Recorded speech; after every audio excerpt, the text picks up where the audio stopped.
नमस्कार. भारतीय जनता पार्टी प्रदेश कार्यालयामध्ये आयोजित या पत्रकार परिषदेमध्ये आपल्या सगळ्यांचं स्वागत. जनाब संजय राऊत यांनी सुनेत्राताई पवार यांच्यावर केलेल्या टीकेचं समर्थन केले आणि ते म्हणतायत की त्याच्यामध्ये काहीही चुकीचं नाही. परंतु संजय राऊत, तुम्ही स्वतः ज्या पद्धतीनं या बालिश वक्तव्याचं समर्थन करतायत, तुम्हाला लाज वाटली पाहिजे. एका महिलेचा अपमान होत असताना तुम्ही अशा पद्धतीनं काँग्रेसनं गुंगी गुडिया म्हणून तुमच्या वक्तव्याचं समर्थन तुम्ही केलंय, त्याबद्दल तुम्हाला खरं तर खेद वाटायला पाहिजे. त्याच भावनेचा उल्लेख केला तर तुम्हाला गुंगा नाही तर ढोंगी गुड्डा असा उल्लेख तुमचा करावा.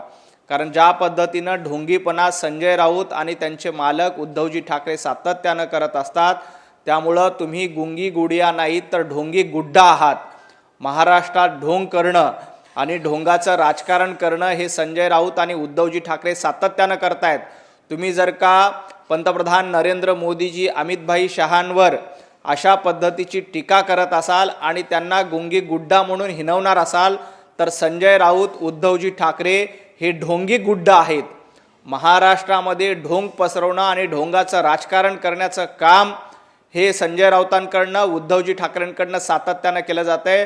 त्यामुळे संजय राऊत आणि उद्धवजी ठाकरे हे ढोंगी गुड्डा आहेत आणि ढोंगी गुड्डा असण्याचं राजकारण, ढोंगीपणाचं राजकारण संजय राऊत आणि उद्धवजी ठाकरे करत असतात.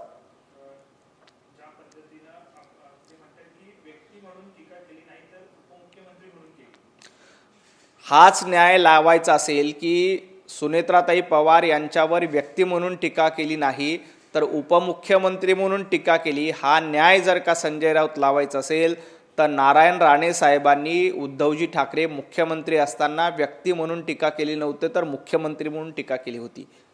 त्यानंतर तुम्ही नारायण राणे साहेबांना अटक केली, कोर्टानं तुम्हाला चपराक मांडली आणि तरी देखील नारायण राणे साहेबांना तुम्ही अटक केली होती, हे तुम्ही विसरलात. त्यावेळेला राणे साहेबांनी तुम्हाला व्यक्ती म्हणून टीका केली नव्हती.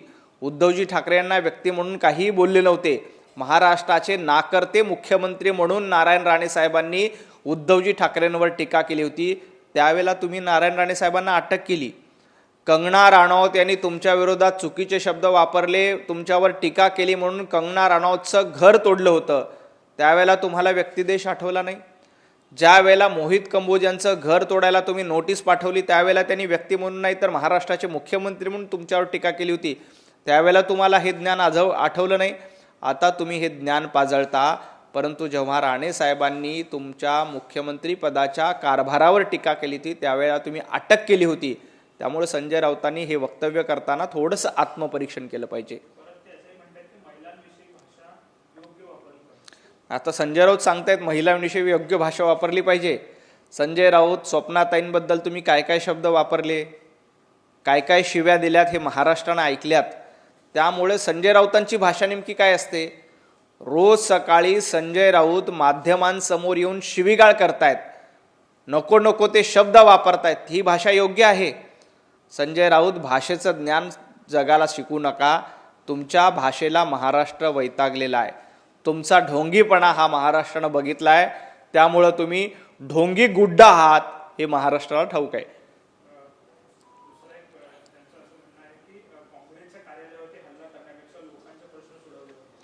सुनेत्राताई पवार हे सातत्यानं लोकांचे प्रश्न सोडवतात. देवेंद्रजी फडणवीस सातत्यानं लोकांमध्ये असतात. एकनाथजी शिंदे देखील सातत्यानं जनतेमध्ये असतात. त्यामुळं घरामध्ये कोण बसतं आणि लोकांचे प्रश्न कोण सोडवतं हे महाराष्ट्राला माहिती आहे. जे स्वतः आणि ज्यांचे मालक 24 तास घरामध्ये बसून असतात, त्यांनी लोकांच्या प्रश्नांबद्दल न बोललेलं बरं. ते असं सांगतायत की आंदोलन करण्यापेक्षा लोकांचे प्रश्न सोडवा. मग संजय राऊत, जेव्हा निखिल वागळे पत्रकार असताना, संपादक असताना त्यांच्या कार्यालयात जाऊन तुम्ही हल्ला का केला होता? तुम्ही खरं तर लोकशाही मार्गाने त्यांचा निषेध करायला पाहिजे होता, त्यांच्याशी चर्चा करायला पाहिजे होती. परंतु तुमच्याच पक्षाने त्यावेळेला टीका केली म्हणून निखिल वागळेंच्या कार्यालयावर जाऊन हल्ला केला होता. त्याचं समर्थन तुम्ही करणार आहात का? संजय राऊत, हा तुमचं ढोंग आहे. रोज उठून दुटोंडी गांडुळाप्रमाणे भूमिका बदलायच्यात. उद्धवजी ठाकरे भूमिका बदलून यूटर्नवर यूटर्न घेतात. त्याच पद्धतीनं संजय राऊत काल पत्रकार परिषदेमध्ये एक बोलतात, आज एक बोलतात आणि उद्या एक बोलतात. त्यामुळं अशा पद्धतीचा ढोंगीपणा आणि गांडुळासारखं दुटोंडी वागण्याचं काम संजय राऊतांकडनं सुरू आहे.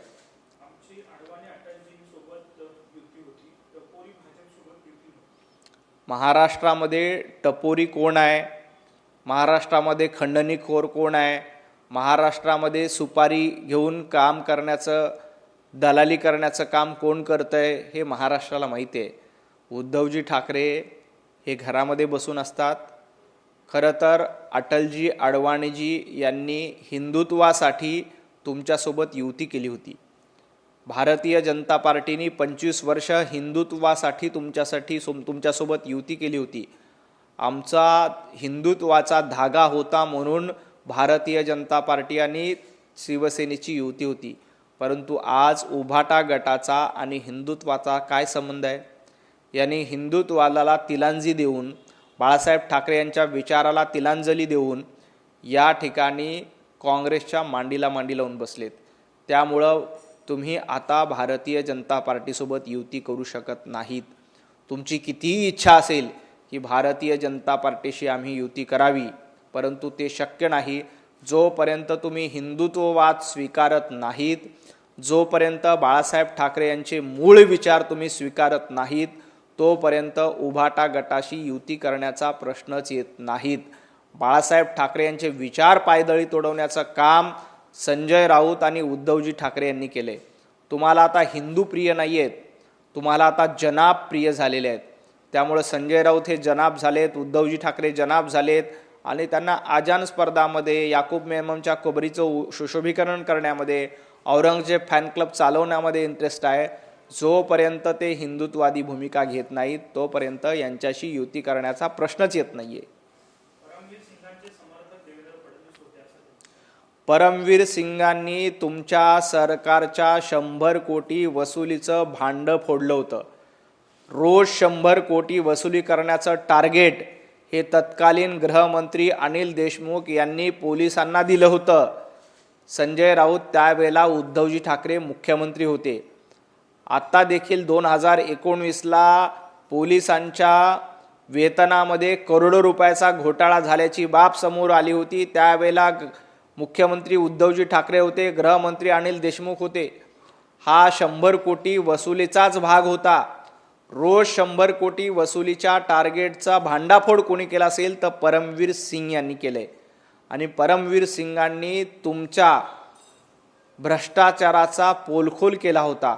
आणि ज्या पद्धतीनं पत्र लिहून त्यावेळेला कळवलं होतं की रोज 100 कोटी वसुलीचं टार्गेट हे महाविकास आघाडी सरकारनं, तत्कालीन गृहमंत्र्यांनी, आणि त्यांचे मोरके कोण होते तर उद्धवजी ठाकरे हे होते. उद्धवजी ठाकरे रोज 100 कोटी वसुली करणारे तुम्ही, आणि तुम्ही देवेंद्रजींवर टीका करतायत. ज्या देवेंद्रजी फडणवीस साहेबांनी पोलिसांना एक शिस्त लावली, आज गृह खात्याचा सर्वोत्कृष्ट कारभार महाराष्ट्रामध्ये सुरू आहे. मुख्यमंत्री म्हणून देवेंद्रजींच्या काळामध्ये मेट्रोचे प्रकल्प असतील, जवळपास 300 किलोमीटरचे मेट्रो प्रकल्प वेगानं पूर्ण करण्याचा विक्रम देवाभाऊंच्या नेतृत्वात झाला आहे. मुंबईमध्ये कोस्टल रोड असेल किंवा मेट्रोचं जाळं असेल, अटल सेतू असेल, हे प्रकल्प वेगानं पूर्ण करण्याचं काम देवाभाऊंच्या नेतृत्वात सुरू आहे. उद्धवजींच्या नेतृत्वात काय होतं? अँटिलियासमोर बॉम्बस्फोट करणं. उद्धवजींच्या नेतृत्वात काय सुरू होतं? मेट्रोला विरोध करणं. उद्धवजींच्या नेतृत्वात काय सुरू होतं? 100 कोटी वसुली करणं. उद्धवजींच्या नेतृत्वात काय होतं? नारायण राणे साहेबांना अटक करणं. उद्धवजींच्या नेतृत्वात काय होतं? कार्टून फॉरवर्ड केलं म्हणून नौदल अधिकाऱ्याला मारणं. हे उद्धवजींच्या नेतृत्वात आहे. तर देवाभाऊंच्या नेतृत्वात महाराष्ट्राचा गाडा पुढे जातोय. मेट्रो, कोस्टल रोड सारखे अनेक चांगले प्रकल्प, वाढवण बंदरासारखे 70,000 कोटीचा प्रकल्प महाराष्ट्रात देवाभाऊंच्या नेतृत्वात आलाय. जरा उद्धवजी ठाकरे आपल्या कारकिर्दीकडे बघा. तुमची कारकीर्द काळवंडलेली होती, तर देवाभाऊंची कारकीर्द सूर्यप्रकाशा इतकी स्वच्छ आणि वेगवान विकासाकडे घेऊन जाणारी कारकीर्द आहे.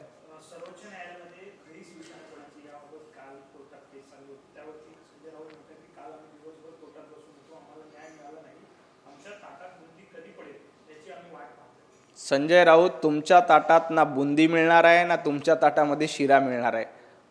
तुम्ही महाराष्ट्राच्या जनतेची प्रतारणा केली, त्यामुळे आता तुम्हाला बुंदी मिळणं कधीही शक्य नाही आहे. खरी शिवसेना कुणाची याचा शिक्कामोर्तब महाराष्ट्रातल्या जनतेनं लोकसभेच्या निवडणुकीला केला, विधानसभेच्या निवडणुकीला केला आणि महापालिकेच्या निवडणुकीला देखील केला आहे. त्यामुळं तुम्ही कितीही वर्ष वाट बघितली आणि सांगितलं की आमचीच खरी शिवसेना आहे, जोपर्यंत बाळासाहेब ठाकरे यांचे विचार तुम्ही मान्य करणार नाहीत तोपर्यंत तुम्हाला बुंदी मिळणार नाही. तुम्हाला खडेच खावे लागतील. महाराष्ट्रातल्या जनतेनं तुम्हाला खडे खायला लावलंय. महापालिकेच्या निवडणुकीत खडे खायला लावलंय, जिल्हा परिषदेच्या निवडणूक खडे खायला लावलंय. तुम्हाला वाटत असेल की राहुल गांधींसोबत बसल्यामुळं आपल्या ताटामध्ये बुंदी मिळेल, पण राहुल गांधींनाही लोकसभेला लोकांनी खडे दिलेत, उभाटा गटाला देखील खडे दिलेत. संजय राऊतांच्या ताटामध्ये बुंदी नाही तर खडेच मिळणार आहेत, हे त्यांनी लक्षात ठेवावं.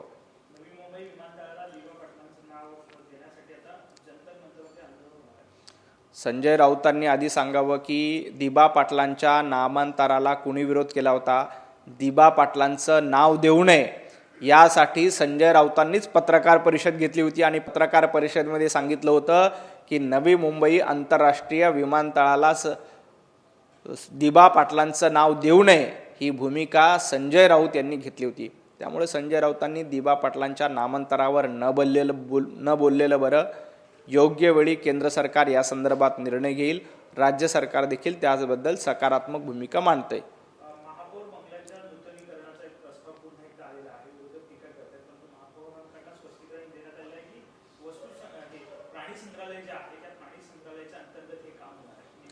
सातत्यानं खोटं बोलून मुंबई महापालिकेला बदनाम करण्याचं कारस्थान हे उभाटा गटाकडनं केलं जातंय.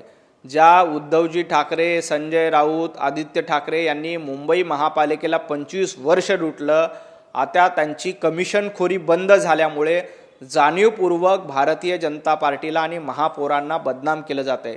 आज सांगितलं गेलं की महापौरांच्या बंगल्यावर खर्च होतोय, पण वस्तुस्थिती काय आहे?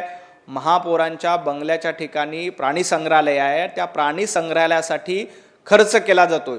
तरी देखील खोटे आरोप करायचे आणि महापौरांच्या बंगल्यावर खर्च केला जातोय असं सांगायचंय, हे उभाटा गटाचं धोरण झालंय. रोज उठा, खोटं बोला आणि खोटी टीका करा, हा उभाटा गटाचा धंदा झालाय. संजय राऊत तुमचा धंदा झालाय.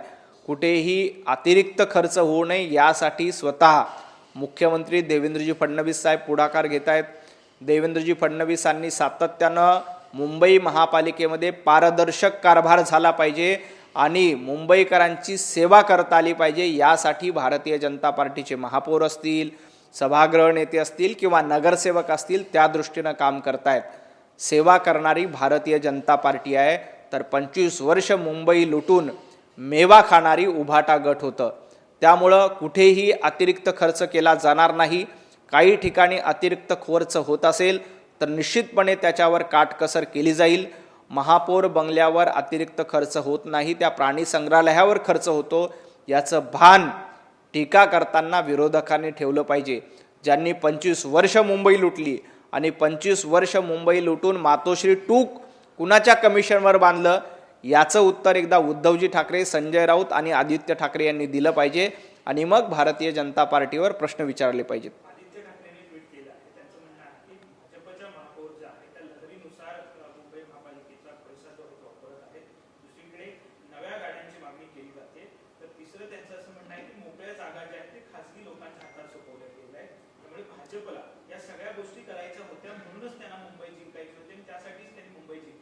आदित्य ठाकरेंनी आधी सांगावं की मातोश्री 2 ही कुणाच्या कमिशन खोरीतनं बांधली, याचं उत्तर आदित्य ठाकरे यांनी महाराष्ट्राला दिलं पाहिजे. आता महापौर लहरी आहेत का आदित्य ठाकरे लहरी आहेत हे महाराष्ट्राने बघितलंय. आदित्य ठाकरेंचा लहरीपणा महाराष्ट्राने वेळोवेळी बघितला. तुमचा पराभव झाला, तुम्ही घरामध्ये बसता. तुमचा पराभव झाला, तुम्ही लंडनला पर्यटन करायला जाता. तुमचा पराभव झाला, तुम्ही महाराष्ट्राच्या बाहेर निघून जाता. हे महाराष्ट्राने बघितलंय. त्यामुळे लहरीपणा कोण करतंय तर आदित्य ठाकरे लहरीपणा करण्यामध्ये नंबर 1 आहेत. त्यामुळे त्यांनी महापौरांवर टीका करू नये. आणि राहिला प्रश्न उधळपट्टीचा, तर मुख्यमंत्री देवेंद्रजी फडणवीस साहेब मुंबईचा कारभार अतिशय चोखपणे बघतायत. कुठेही उधळपट्टी केली जात नाही. मुंबईच्या गाड्यांचा प्रश्न आला त्यावेळेला स्पष्टपणे सांगितले की कुठेही गाड्यांच्यावर अतिरिक्त खर्च केला जाऊ नये, कारण मुंबईकरांनी आम्हाला सेवा करण्यासाठी निवडून दिलं होतं. तर आदित्य ठाकरे आणि उद्धवजी ठाकरे यांचा गट फक्त मेवा खाण्यासाठी मुंबई लुटण्यासाठी आला होता, हे देखील महाराष्ट्राने बघितलंय. त्यामुळं आदित्यजी ठाकरे जुना महापौर बंगला आपण घेऊन त्याच्यामध्ये काय केलं एकदा महाराष्ट्राला सांगा. स्मारकाचं काम कुठपर्यंत पूर्ण झालं याचं एकदा उत्तर द्या. आणि मातोश्री 2 कुणाच्या कमिशनवर बांधली आणि त्यामध्ये आपण लहरीपणा कसा केला हे एकदा महाराष्ट्राला सांगा आणि मग इतरांवर टीका करा.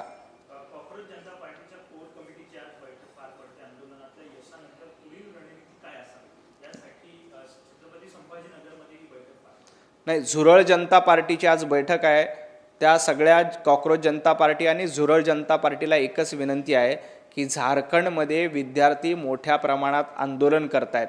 झारखंडमध्ये पेपर फुटी झालेली आहे, तिथल्या लोकसेवा आयोगाचा पेपर फुटलेला आहे. या झारखंडमधल्या आंदोलनाला अभिजित दिपके आणि त्यांचे समर्थक आंदोलनामध्ये सहभागी होणार आहेत का?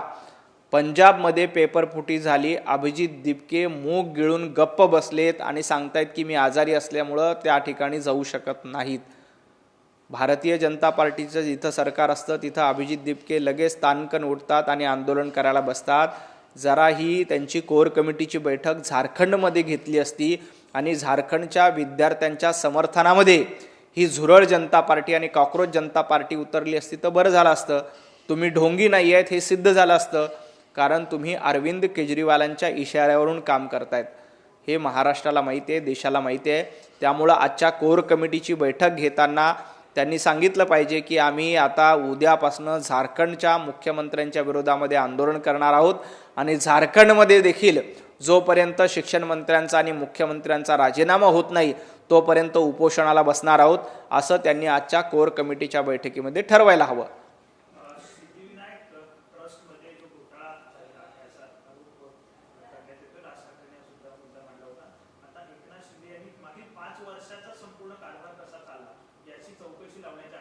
अतिशय स्वागतार्ह निर्णय घेतलाय.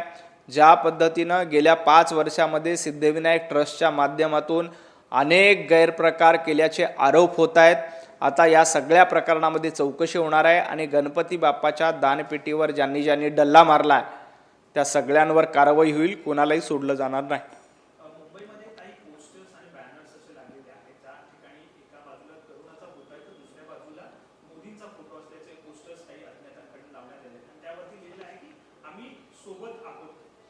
पंतप्रधान नरेंद्र मोदीजींच्या सोबत सातत्यानं जेनझी आहे. आपण बघता की पंतप्रधान महोदयांनी एक व्हिडिओ इंस्टाग्रामवर टाकला, जेवढा समर्थन झुरळ पार्टीला मिळालं नव्हतं, जेवढं समर्थन राहुल गांधींना मिळालं नव्हतं त्याच्या 10 पट समर्थन पंतप्रधान नरेंद्र मोदीजींच्या एका व्हिडिओला गेलं आहे.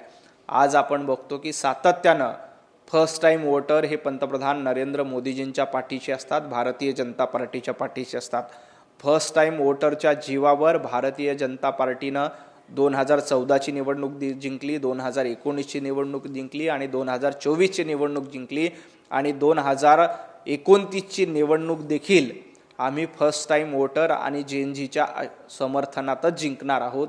कारण सातत्यानं तरुणांसाठी स्टार्टअप असेल, मेक इन इंडिया असेल, मेड इन इंडिया असेल यासारखे प्रकल्प पंतप्रधान नरेंद्र मोदीजी करतायत. तरुणाईला उद्योग मिळाला पाहिजे, ते पायावर उभं राहिलं पाहिजे, यासाठी सातत्यानं मोदी सरकारची वेगवेगळी धोरणं आहेत. त्यामुळं ही तरुणाई जेनझी पंतप्रधान नरेंद्र मोदीजीच्या भारतीय जनता पार्टीच्या पाठीशी खंबीरपणे उभी राहील. खूप खूप धन्यवाद.